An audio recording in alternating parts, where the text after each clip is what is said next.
In this discussion, we shall actually continue the threads of the earlier discussion on the emergence of a left factor in Indian politics during the 1930s. It had made its impact on the Congress as well.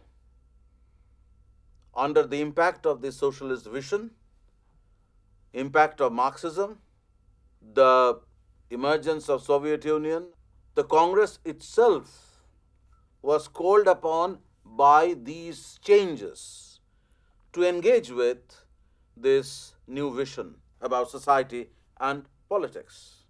Now, this left-right divide also had something to do with competing visions about liberal social order as well. The focus of this left alternative in the Congress, of course, were personalities like Jawaharlal Nehru or Subhash Chandra Bose, to name a few top-grade leaders, but at the same time you have an intermediary leadership structure emerging from within the Congress ranks who were very anxious to reorient the Congress towards a new political line, largely because of the kind of influence that Marxism or socialism made on their mind. Within what we may call the liberal vision of the Congress, the difference became manifest in 1938 when Subhash Chandra Bose, as Congress President, set up the National Planning Committee.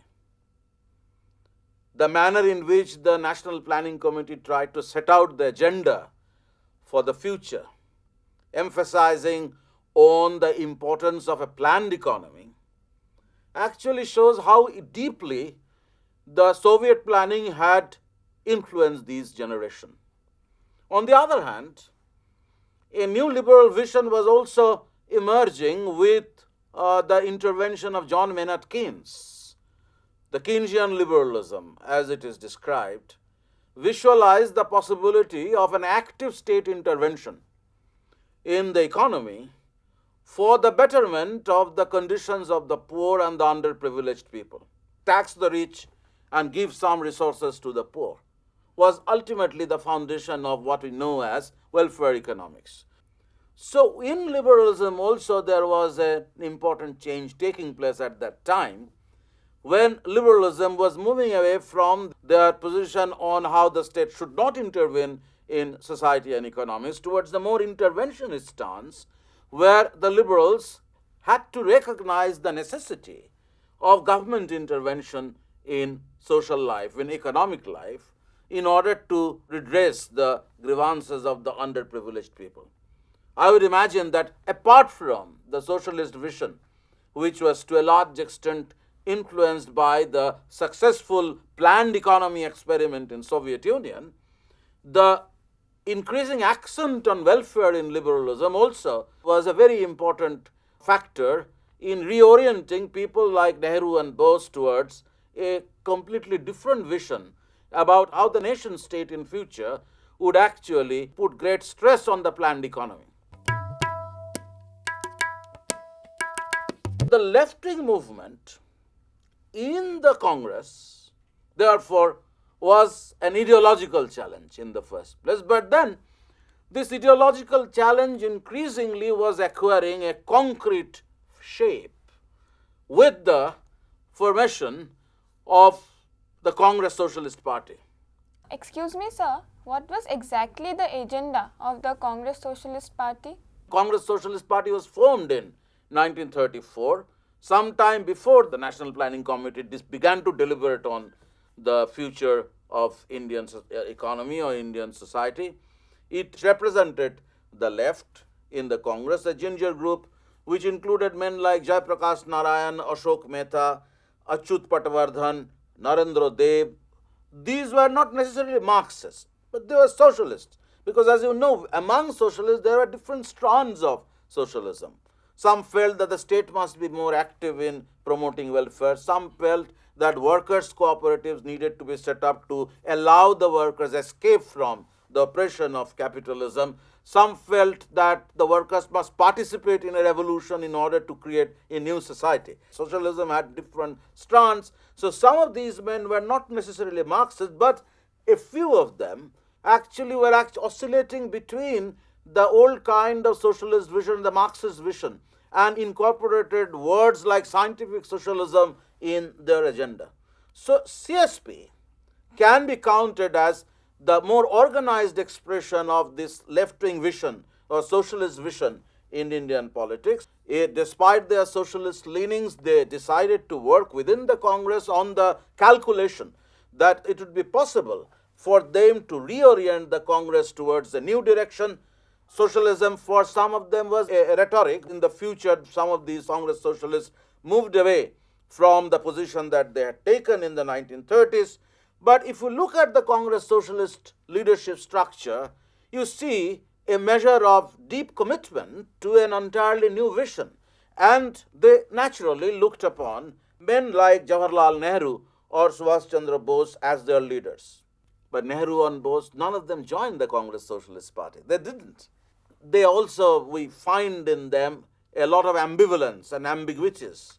They were willing to sail with the socialists, they were willing to accept the socialist rhetoric, but they were not always ready to break with the mainstream leadership, with the dominant leadership of the Congress or with Gandhi.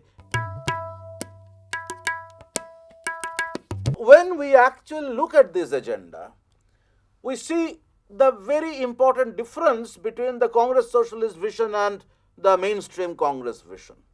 The Congress Socialists were very keen to adopt a radical agrarian program. They were willing to go to the extent of suggesting complete abolition of zamindari, a position that many of the mainstream Congress leaders were not willing to take. They were connected with the Kisan Sabhas. They derived much support from the Kisan Sabhas. They were espousing the cause of the state people. So they were suggesting that the Congress must adopt a more positive attitude towards the movements that had already started happening in these princely states by bringing them within the Congress fold. In other words, extending nationalism into the princely states which had remained for many years insulated from these movements. They were in favor of protective legislations for labor. They wanted to reduce working hours. They wanted to extend health insurance facilities. They wanted to improve on the living conditions of the working hours, giving them better housing, improving on wages. They were in favor of more radical mass mobilization at a time when the congressmen were not ready for embarking on another round of mass mobilization and mass movement. Congress Socialists were very emphasizing the need for the Congress to undertake immediately mass movements. They were willing even to cross the Gandhian limits in order to achieve the success. And finally, you have this notion of the planned economy. Sir, what was the strength of the Congress Socialist Party, or rather, from which section of the Indian society did they derive support? In other words, what sort of people were there? I mean, who were the people who actually rallied behind the Congress Socialist Party? Now, the answer to this question has to come to terms with the complexities within Congress politics. There should always be men who are not so committed to this Congress Socialist vision ideologically, but they would still pay lip service to this socialist or radical rhetoric in order to settle their scores within the organization. People not committed so wholeheartedly to the socialist vision would still be aligned with the Congress Socialists in order to achieve a kind of prominence or dominance within the organization. But others, like Narendra Deb or Jai Prakash Narayan, were ideologically motivated people, and one of the major sources of support for them, of course, was the connection with the Kisan movement. They were closely allied with the Kisan Sabhas. Many of their supporters came from the Kisan Sabhas. And around 1936, when the All India Kisan Sabha was formed, it was formed on the basis of the emergence of several such Kisan Sabha outfits all over the country. N.G. Ranga, for example, a leader from Andhra, had established a very powerful Kisan movement in Andhra. So N.G. Ranga was a leading Congress socialist. In Bihar, Swami Sahajanand. Sahajanand had already started mobilizing the peasants. After the Kisan mobilization had come to a halt for some time during the early 1930s, there was a revival, there was a renewed initiative towards peasant mobilization. But because of the Congress Socialist intervention, because of the kind of persuasion that the Congress Socialists were able to make, Sahajananda was also increasingly becoming attracted to the socialist rhetoric, which he didn't uphold earlier. He was not in favor of complete abolition of zamindari, but increasingly, because of the connection that the Congress Socialists actually maintained with people like Sahajanand, with Kisan Sabha activists, the Sahajanand also began to shrug off his initial hesitation about the radical program and adopted it as a part of the Kisan Sabha agenda. In the labor movement, the communists had already become very active. We have seen already how communists were becoming involved in mobilization and labor, along with others, of course, but increasingly in certain parts of in Bombay or in Bengal, the communists were becoming a very powerful factor in the labor movement. And with these communists, the Congress Socialists had their connections. In fact, the communists were now very anxious to function within the Congress. For the communists, the Congress Socialist Party was the natural outfit within which they worked. The communists felt the need for working in the Congress for a number of reasons. In the first place, as you know, between 1934 and 1942, the Communist Party was outlawed. So it was natural for the communists to use the Congress as their cover. They wished to advance the interest of their party or the kind of ideology that they were espousing. But at the same time, in order to survive, they needed a cover, and they decided to function within the Congress Socialist Party, of course, was their choice. Some of the Congress Socialists, however, through a process of disillusionment with the Congress, moved away from Congress Socialism later to form the Communist Party in certain regions. Take, for example, the cases of A.K. Gopalan or A.M.S. Namboodiripad in Kerala. They started as radical congressmen. They were involved in the Congress Socialist Party in the region. They were involved in Kisan Sabha activities. Namboodiripad, for that matter, was a close collaborator of N.G. Ranga. But gradually, these two leaders became the main foundation of the Communist Party in Kerala. Sundaraya in Andhra Pradesh, for example, was a Congress socialist. One of the reasons was for the communists to function within the Congress Socialist outfit was, of course, the outlawing of the party for 8 years. The other reason was the United Front idea. Dimitrov from 1935 had directed many of the communists to function within mainstream nationalism. So under the impact of these factors, the communists also started functioning within the Congress Socialist Party. Others were disillusioned congressmen, people who had become disillusioned with the Congress policies, the Congress's increasing connection with the propertied classes. They found CSP as an alternative to the organization dominated by what came to be known as the Congress right. In the context of the gradual petering out of the civil disobedience initiative, and after 1937, when the Congress accepted office, and the Congress right increasingly displayed extremely conservative tendencies. So the right was becoming defined within the Congress as against whom the left was pitted in the 1930s, when some future communists were using CSP program as a part of their apprenticeship with radical politics. In this context, the divide between the right and left that we have been talking about became very clearly defined. There was a defined left-wing group in the Congress. There was a right-wing group in the Congress. So this right-left divide made CSP activity more meaningful than usual. Sir, what was the nature of this right-left divide in the Congress? In the first place, it's an ideological challenge. It's an ideological level, one may say. But the meaning of such levels change over time. Somebody who is a right today may be a left tomorrow. Somebody who is a left today may be a right tomorrow. The left challenged or the right-wing divide that we are talking about certainly had very tangible ideological dimension. We have already stated a few points about it. In the context of the 1930s, however, there were certain issues which made this division more meaningful. Take, for example, the usual emphasis of Gandhi and his immediate followers on what is known as the controlled agitation. Instead of a controlled agitation, many of the Congress Socialists like Jai Prakash Narayan, for example, favored a massive mobilization, a kind of spontaneous upsurge of the laboring men, of the peasants. The Gandhians would put great emphasis on reconstruction program, avoiding social radicalism.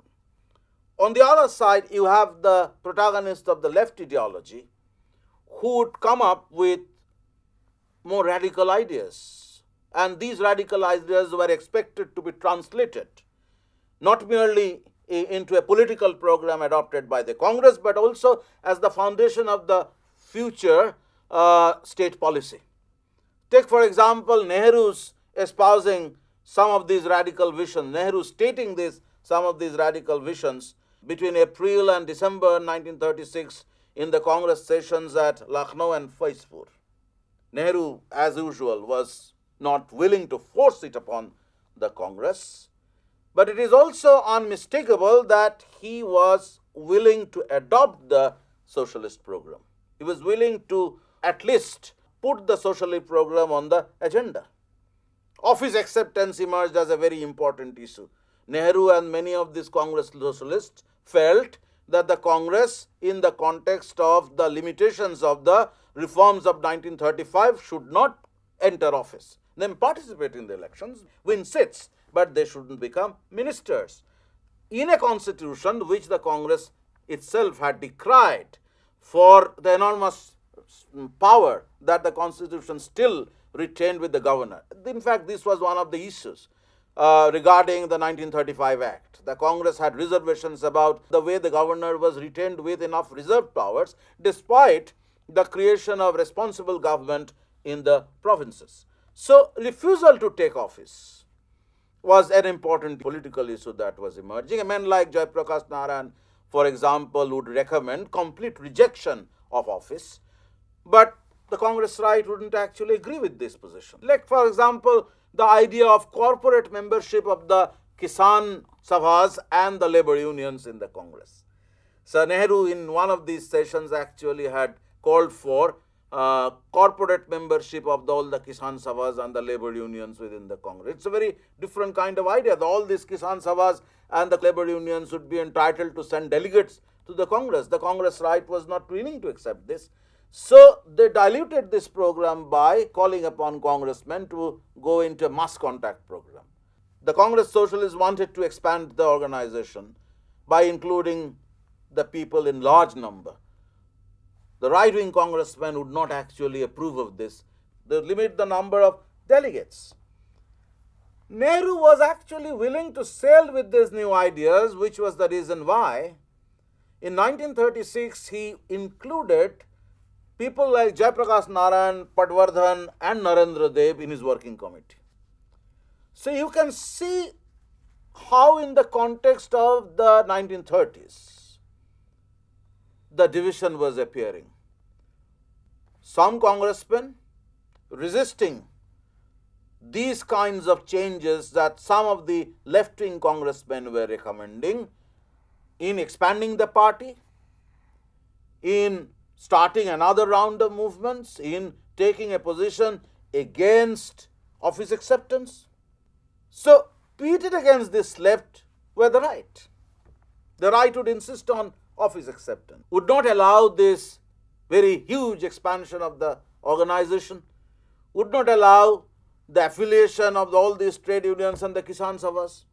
Moreover, the right also came to be defined in terms of the links that they maintained with business interests. So, on one hand, They were advocating office acceptance under the rubric of the new constitution that was adopted by the government in 1935, despite the many limitations against which the Congress had reservations. On the other hand, the right in the Congress who maintained a very close relations with business lobbies. And it was largely because of the kind of pressure that the business interests actually exerted on these congressmen that the Congress ultimately became willing to accept office. The businessmen had their own interest to look after, but if they could have their friends in government, they were likely to do better. Now, some of these men, whom historians eventually would come to describe as the Congress right, were also people who had resisted the idea of council entry in the 1920s, when, as you know, this issue of council entry had led Swaraj leaders like Chittaranjan Das and Motilal Nehru to form the Swarajya Party. On that occasion, the devout Gandhians were against council entry. But now, with age, their attitudes had undergone very significant changes, as a result of which this very powerful section of the Congress leadership, including men like Vallabhbhai Patel, Rajagopalachari or Rajendra Prasad, they were willing to go into ministry making. And ultimately, the outcome of Congress Socialist demand for an extensive mobilization was a kind of mass contact committee. That committee was a non-starter fund basically, partly because of the reason that at that time the Congress became very preoccupied with assembly politics, with elections, so much to the annoyance of those leaders like Jai Prakash Narayan, who had suggested complete rejection of office acceptance. These leaders insisted on the principle of conditional acceptance. Now, this would create complications in the future.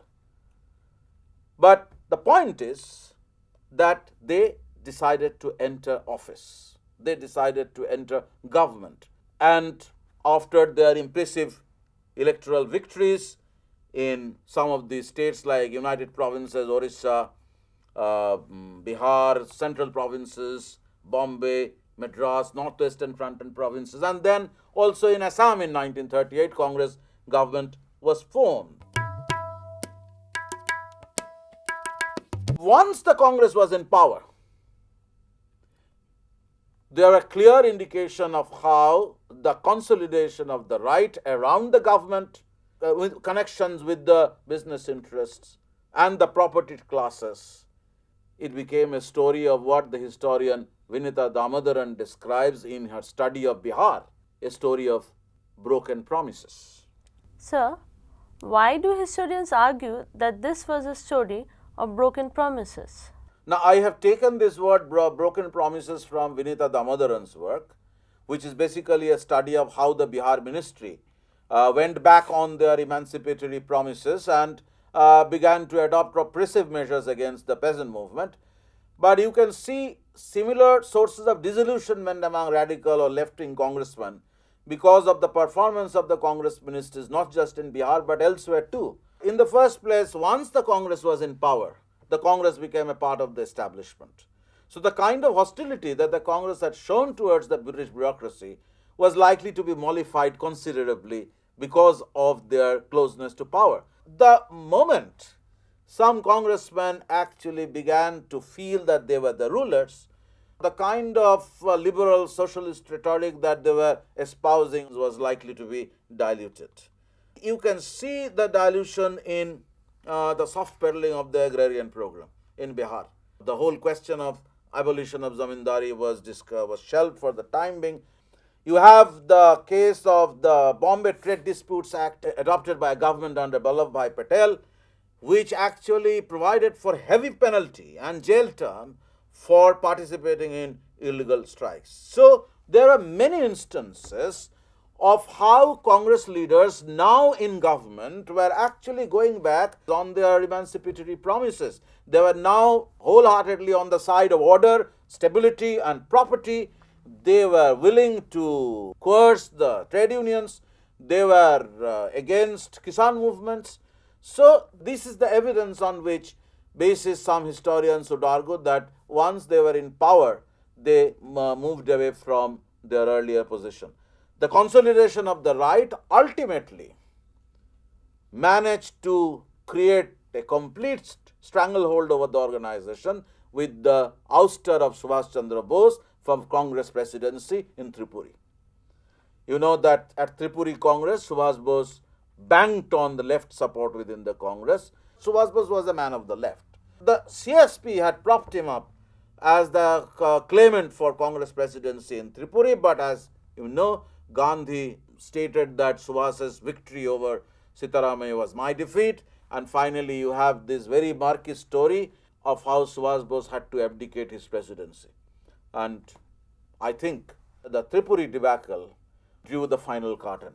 So you are looking at this period when the Congress left and the Congress right were pitted against each other. There were deep reasons for them to feel estranged from one another. So this gives you a sense of how the left-right divide in the Congress had evolved in the course of the latter half of the 1930s.